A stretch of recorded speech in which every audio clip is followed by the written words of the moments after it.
How to make a wanted poster generator in Python, part 2. Welcome back. This time it's going to be faster paced and more is going to get done. First, we'll make the wanted poster script, and then we'll dive into the GUI main script. We're going to break it up into sections. Ready, set, sweet. Act 1, the actual wanted poster generator. Step 1, creating directories. Want to make a new directory or folder called pictures to hold all the necessary data, such as the picture taken and the background of the actual wanted poster. So let's make those now. Call them feed.png and wanted.png. These could be any type of photo that you just grab on the internet right now. They're going to be changed later, so... Step 2, making it classy with a class. Let's start off by making a class called PC, and make sure that at the top we have import cv2, and give it the init function with a singular argument, poster base, and declare 3 variables, which will be integral later. These are self.posterbase, and set it equal to posterbase. Then make 2 empty string variables called self.name and self.bounty. We'll come back to those later. But let's make 2 more functions that correlate to those empty strings. Name get and bounty get. These both take 1 argument. These are small methods that set the variables we made earlier to the arguments given. And now we move on to the most important part. Compile the post time. Alright, so now, in this script we establish a background variable, which takes the argument from the first function and puts it through OpenCV's method. Then we establish all of the fixed text here, such as the wanted and reward text. We go into detail of what the arguments in the method are later, and going over the main function. Now on to the next section where we put all the inputted text. Now, let's add the separator lines between the wanted text, bounty name, and bounty amount. Since this is going to be a long video, I'm going to leave out the little fun stars I made. But if you understand this tutorial enough and want to make the poster look extra special, the GitHub link is down below.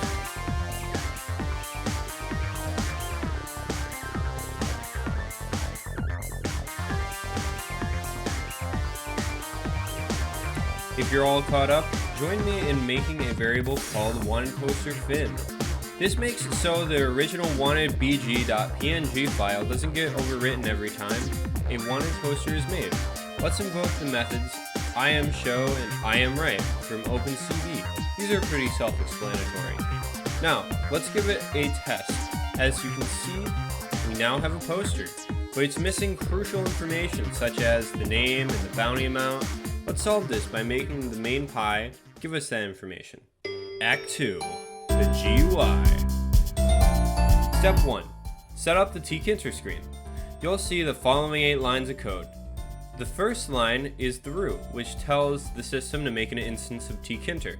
The second line gives the window a proper name. The third line gives the window a size. In this case, it's 1200 by 1000. The fourth line tells the program that it cannot be resized from the initial values. The fifth line creates a photo image object that tells the application where it is and what we'll use for the background of the application. The sixth line places the previous line's image onto the actual application. The seventh line tells the previous line where to place the background specifically in the application. I know 5 through 7 sounds like a lot of just same words over and over, but trust me, 5, 6, and 7 go together, right? They're very important. As long as you have those things there, your code will work. Trust me, just throw on like CC captions or something. Okay, back. Now, you're probably wondering about the 8th line. Well, I haven't wrote it yet, but here you go. This is called the main loop. This is a critical function that tells the tkinter to actually initialize. So, with that window, we have a window with an old Western parchment paper on it. That's cool, but let's add on to this. Step 2, creating titles and buttons. Alright, so who likes pushing buttons? I know I do. Red ones, blue ones, one that explode things. So let's start by making 6 label objects and name them title with small variations. Let me explain what each item in the parentheses mean. The first item is a reference to the original TK variable, in this case root. Then you have the text attribute that contains a string representing what you'll see on screen. Then a font attribute that will tell the system how to display your text by taking a font style and a font size as arguments. Then the BG and FG attributes stand for background and foreground. These are used to color the background and text of the label object. Now that you know all that, let's place the original title variable and add in a subtitle and place that as well. Now how are we gonna know your name or bounty without telling the computer explicitly? Naturally, computers are not mind readers, unless ChatGPT knows how to read minds. If so, sign me up for early testing, motherfucker. But back on topic, let's make two entry objects, one for name entry and one for bounty entry. These are set up much like the label object, but have less attributes and can be read into a file. Now, for the moment that one guy in the back was waiting for, buttons! Woo, yeah. Psh, explosions. Let's create 5 buttons. These act as gateways from function to function using the lambda method. They are set up almost the same as label objects, with the exception of 3 new attributes: height, width, and command. The height and width control the size of the button, and the command attribute gives the button the power to do things, given the right function. Just make sure to have lambda there or it will just run the function, not wait for you to push the button. Then let's place the start button, because you can't start without it. But what happens after you press the button? We'll work on the logic of that next. Step 3. The functions that work? Question mark? Now, let's make 5 functions and a subfunction. And think of these less as functions and more of portals between each page. If you're a lame old businessman, one PowerPoint slide to another. These will be called outlaw name, bounty amount entry, accessory choice, say cheese, and inside say cheese, take pick, and then the last one is restart.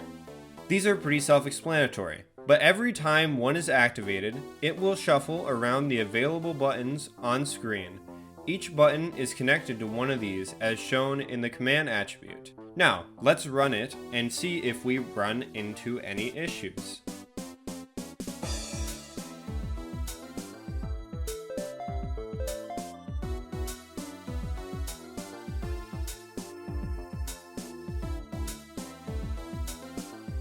Alright, sweet.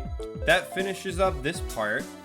Be sure to come on back because we still have stuff to do to the main script, like adding the camera function ability and the accessories. But those are in separate pi variables. Functions. Bye. Before you go, one little thing. In the main script, if you want to be able to use the wanted poster generator portion of this, you have to include the poster based script at the top and then make a variable for it like I'm showing on screen right now. Alright, that's pretty much it. See you in the next part. Peace.